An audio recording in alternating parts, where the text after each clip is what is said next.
नमस्कार दोस्तों, मैं अंजलि आप सभी का स्वागत करती हूँ मेरे इस नए वीडियो में। आज के इस वीडियो में हम जानेंगे भारत के संसद भवन में स्थापित किए जाने वाले सेंगोल के बारे में जानकारी। 28 मई को नए संसद भवन का उद्घाटन होने वाला है। नई संसद भवन के साथ एक शब्द और चर्चा में है, वो है सेंगोल। केंद्रीय गृह मंत्री अमित शाह जी ने 24 मई को बताया है कि सेंगोल को लोकसभा में स्पीकर के पास रखा जाएगा। आप में से बहुत लोगों के मन में सवाल होगा कि सेंगोल क्या है इसके पीछे की कहानी, कौन है इसको बनाने वाला कलाकार, इस पर विराजमान नंदी का क्या है संदेश। इन सभी सवालों के जवाब जानने के लिए वीडियो को एंड तक जरूर देखिएगा। सेंगोल शब्द तमिल भाषा के सेमई से आया है। इसका अर्थ होता है धर्म, सच्चाई और निष्ठा। सेंगोल चोल साम्राज्य के समय से चला आ रहा है। इसे सत्ता हस्तांतरण के प्रतीक के रूप में इस्तेमाल किया जाता था। सेंगोल जिसे प्राप्त होता है उससे न्यायपूर्ण और निष्पक्ष शासन की अपेक्षा रखी जाती है। सेंगोल प्राचीन भारत के गौरव को दिखाता है और इसके शीर्ष पर भगवान शिव जी के वाहन नंदी जी को बनाया गया है, जो न्याय कर्म को दर्शाता है। नंदी जी से कुछ नीचे की ओर 2 झंडे बनाए गए हैं। इस प्रकार से यह भारत की महान विरासत का अद्भुत प्रतीक है, जो भारत की बढ़ती महत्वाकांक्षाओं और इच्छा शक्ति को दिखाता है। सेंगोल को 15 अगस्त 1947 की आज़ादी की रात पंडित जवाहरलाल नेहरू जी को सौंपा गया था। ये वही सेंगोल है जो हिंदू परंपरा में सत्ता हस्तांतरण की पहचान रहा है और तमिल संस्कृति की शान रहा है। अब नई संसद में इसे उसी परंपरा, उसी रीति रिवाज, उसी धार्मिक अनुष्ठान के साथ इसे नरेंद्र मोदी जी को थमाया जाएगा, जिस अनुष्ठान के साथ 14 अगस्त 1947 की रात को अंग्रेजी हुकूमत के आखिरी वायसराय लॉर्ड माउंटबेटन ने नेहरू जी को थमाया था।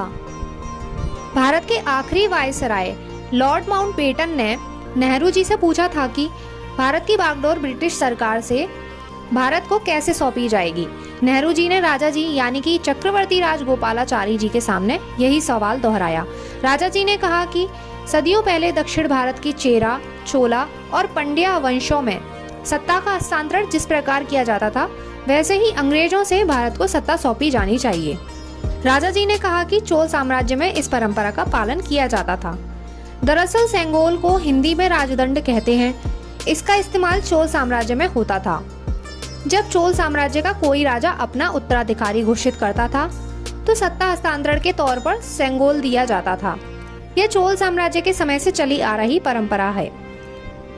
इस प्रकार से राजा जी के सुझाव को मान लिया गया और उन्हें पूरी व्यवस्था करने की जिम्मेदारी दे दी गई। राजा जी पर बहुत बड़ी जिम्मेदारी थी।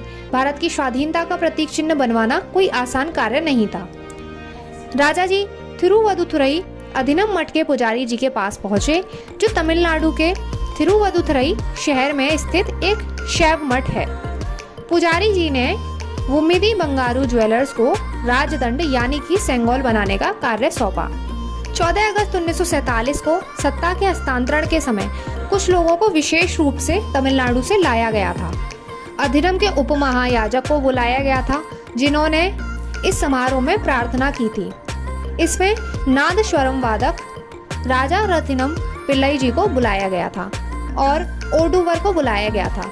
ओडुवर वो होते हैं जो ट्रेडिशनल तमिल सॉन्ग गाते हैं। इस प्रकार से इस कार्यवाही का संचालन किया गया था। पुजारी जी ने सेंगोल लॉर्ड माउंटबेटन को दिया था और उसे वापस लिया। सेंगोल को पवित्र जल से शुद्ध किया गया। फिर एक जुलूस में नेहरू जी के घर ले जाया गया, जहां सेंगोल को नेहरू जी को सौंप दिया गया। महायाजक के निर्देश अनुसार एक विशेष गीत गाया गया था। यह सब 14 अगस्त 1947 की रात को हुआ था। 5 फीट लंबे चांदी से बने इस सेंगोल पर सोने की परत चढ़ाई गई है। इसके ऊपरी हिस्से पर नंदी जी विराजमान हैं और इस पर झंडे बने हुए हैं। उनके नीचे तमिल भाषा में कुछ लिखा हुआ भी है। दरअसल हाल ही में प्रयागराज से लाने के बाद इसे दिल्ली के म्यूजियम में रखा गया था और इस सेंगोल को 1947 में बनवाया गया था। सेंगोल को 28 मई 2023 को दिल्ली में नए संसद भवन में रखा जाएगा। इस पवित्र अनुष्ठान में 20 अधिनम यानी कि पुजारी भी शामिल होंगे, जो प्रधानमंत्री जी को सेंगोल प्रदान करेंगे। इसके अलावा सेंगोल के विकास से जुड़े पुजारी भी इस समारोह में शामिल होंगे।